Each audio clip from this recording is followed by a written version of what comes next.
नमस्कार। Stock ideas YouTube च्यानलमा यहाँलाई हार्दिक स्वागत छ। यो क्लब हाउसको डिस्कसन मैले केही सान्दर्भिक लागेको हुनाले यहाँनिर जोड्न खोजेँ।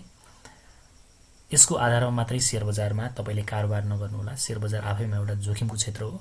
यसलाई एउटा छलफलको रूपमा बुझिदिनु हुनेछ र यसको आधारमा तपाईँलाई केही कन्सेप्ट डेभलप गर्न सहयोग हुन्छ भन्ने हिसाबले मात्रै मैले यसलाई यहाँ जोडेको हुँ भन्न चाहेँ। हस् त। भ्यालु बराबर आउँदैन भन्न चाहिँ हामीले चाहिँ त्यही आकलन गर्न सकिन्न। अहिले केबिएल जस्तै हेर्नुस् त सप्लाई आइभएर आयो भने किन्ने हो, के गर्ने। आयो भने एउटा अवसर हो नि। पहिला पनि आएको थियो अर्कोमा, तर पछि आउँदा केबिएल 100 मा आएर पछि 900 पुगेको, लक्ष्मी ब्याङ्क 200 मा आएर पछि 900 पुगेको होइन।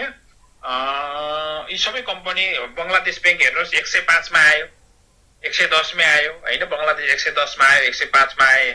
माछा पुछे ब्याङ्क पछि फेरि 1000-1200 पुग्यो। अब त्यस्तो हुन सक्छ, बजारको माहौलहरू हुन्। अब त्यस्तो त नहोला भन्न त सकिन्न, आउन पनि सक्छ। अब बोनस किन दिन्छन् भनेर फेरि क्याल्कुलेसन चाहिँ तपाईँले गर्नै पर्छ। बोनस ब्याङ्कले किन दिने? अच्छा, स्ट्यान्डर्डले 19% क्यास दियो, उसले बोनस दिएन त 29% क्यास दिएन। एनआइसिएसले कि बोनसै दियो। यसको पार्ट पनि हामीले बुझ्न चाहिँ आवश्यक छ। बोनस किन दिन्छ? बोनस किन चाहिन्छ त कम्पनीलाई होइन? र बोनस किन दिएको त?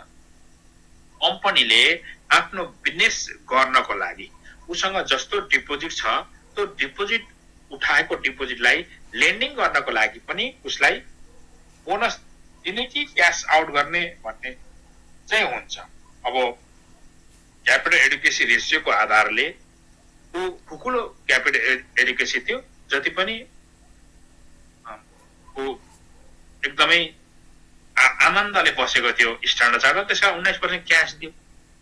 एनआइसिएसलाई त क्यापिटल एडुकेसन नै टाइट थियो। हेर्नुहोस्, उसले त बोनस दिनै अब पर्थ्यो। र यो बोनसको पैसाले बिजनेस गरिरहेको छ कि फेरि पनि लगानीकर्तालाई कमाइदिन्छु भनिरहेछ नि त। लगानीकर्तालाई कमाइदिनलाई उसले बोनस दियो। नम्बर अफ सेयर बढ्यो, त्यो फरक पार्ट हो। तर कमाइदिनको लागि गरेको नि त बिजनेस गर्नको लागि बोनस सेयर दिएको नि त। अब हामीले बुझ्नुपर्छ कि बोनस दिएर त्यो बोनसलाई डाइल्युट गर्दा इपिएसहरू मेन्टेन गर्न सक्छ कि सक्दैन भन्ने हामीले चाहिँ याद गर्नुपर्छ।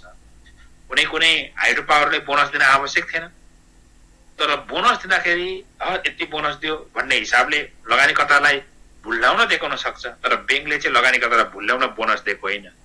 उनीहरूलाई क्यापिटलको एडुकेसी रेसियो टाइट भएको हुनाले नै बोनस दिएका चाहिँ हुन् भनेर बुझ्नुपर्छ। बोनसले गर्दै हाम्रो सम्पत्ति कम्पाउन्डिङ भएको र बढेको हो भनेर पनि तपाईँले बुझिदिनु भने बेटर हो। 50 करोडमै खुलेको कम्पनी थियो नि त ग्लोबल ब्याङ्क, तथापि उसले बोनस दिएर 37 करोड बनाएको त होइन, धेरैवटालाई मर्ज गरेर त्यहाँ बनाएको, त्यो फरक पार्ट छ होइन। तर नबिलसँग तुलना गर्ने भए नबिलले पनि अहिले एउटालाई मर्ज गरेको हुनाले न त 18 अर्बसम्म नबिलको पनि मर्जको कुनै पार्ट थिएन, कुनै पैसा झिकेको थिएन कि 18 अर्बसम्म।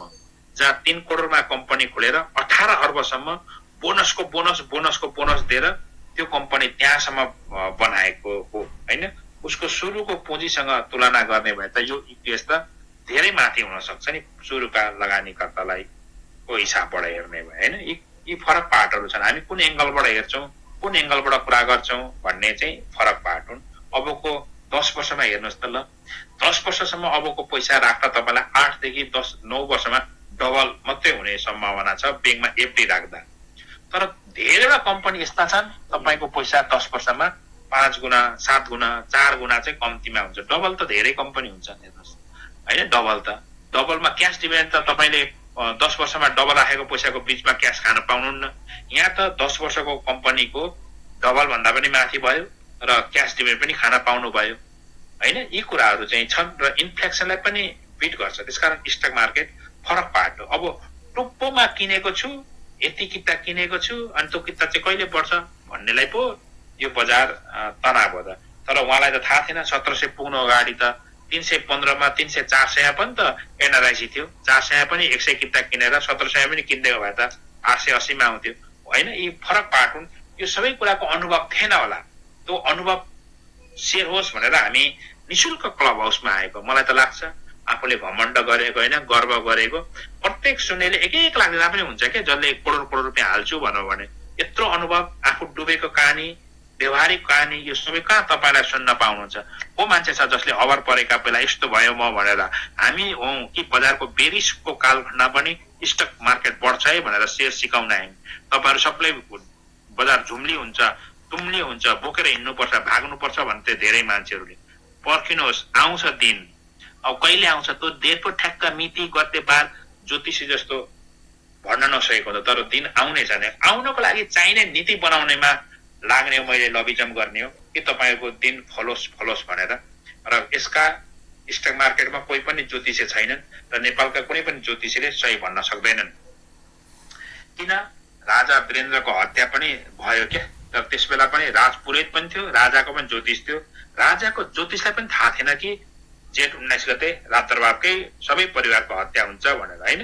त्यसकारण त्यस्तो ज्योतिषलाई पनि थाहा नभए जस्तो स्टक मार्केटका हामीहरूलाई पनि प्रत्येक कम्पनीको प्राइस, प्रत्येक कम्पनीका प्रमोटरको नियत, प्रत्येक कम्पनीको ब्यालेन्स सिट, प्रत्येक कम्पनीको बोर्ड एन्ड म्यानेजमेन्टको सिनेरियो थाहा हुँदैन।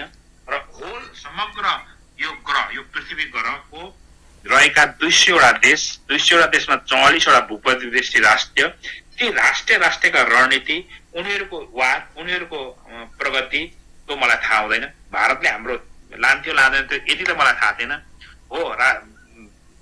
प्रचण्ड जाँदा यो कुरा भएको चाहिँ थियो, तर सन्धि गर्न आउँछ कहाँ आउँदैन मलाई थाहा थिएन नि त, होइन? यी कुराहरू जस्तै अब पोलिसीमा राम्रो भयो भने मार्केट राम्रो हुन्छ। हेर्नुहोस्, यो कन्फर्म हो, पोलिसी राम्रो हुने सम्भावना भएको देखेको हुनाले तपाईँ हाम्रो फ्युचर छ है भन्न खोजेको।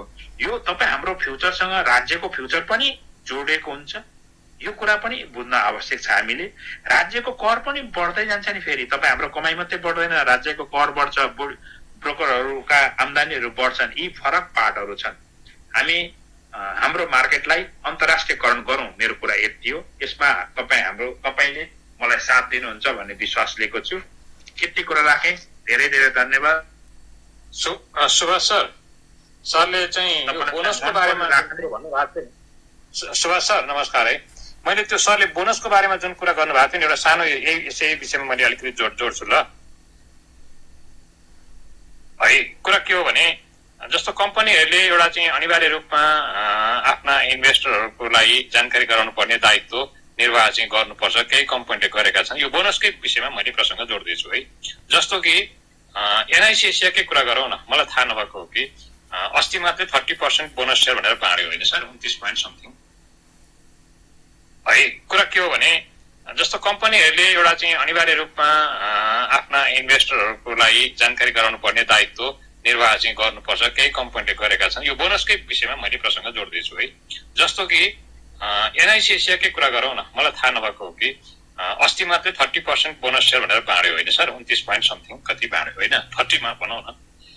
त्यो गर्दाखेरि यहाँ कुनै कुनै जस्तो चाहिँ तपाईँको अपामाको सेयरले चाहिँ भने, तर यो कम्पनीले के भनेको छैन भने बोनस सेयर बाँड्नुको तात्पर्य कम्पनीको पुँजी बढाउनु हो। त्यो पुँजी बढाउनु भनेको इन्भेस्टमेन्ट गर्नको लागि हो। त्यो इन्भेस्टमेन्ट हामी कहाँ कसरी गर्दैछौँ भन्ने कुरोको एउटा जनरल आउटलुकसम्म चाहिँ इन्भेस्टरले थाहा पाउने गरी गर्नुपर्ने उनीहरूको दायित्व हो जस्तो लाग्छ।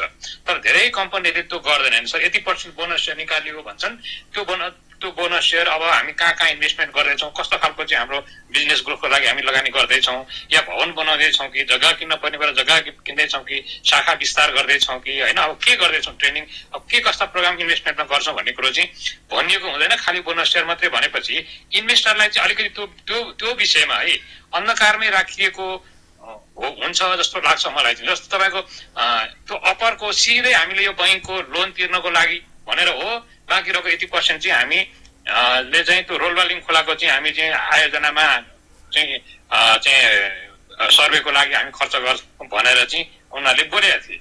त्यसरी भन्नुपर्ने उनीहरूको कर्तव्य हो कि होइन, हुनुपर्छ जस्तो चाहिँ मलाई लाग्छ। मैले यति कुरा राखेँ सर, सरको ओपिनियन सुनौ न सर यो विषयमा। Thank you.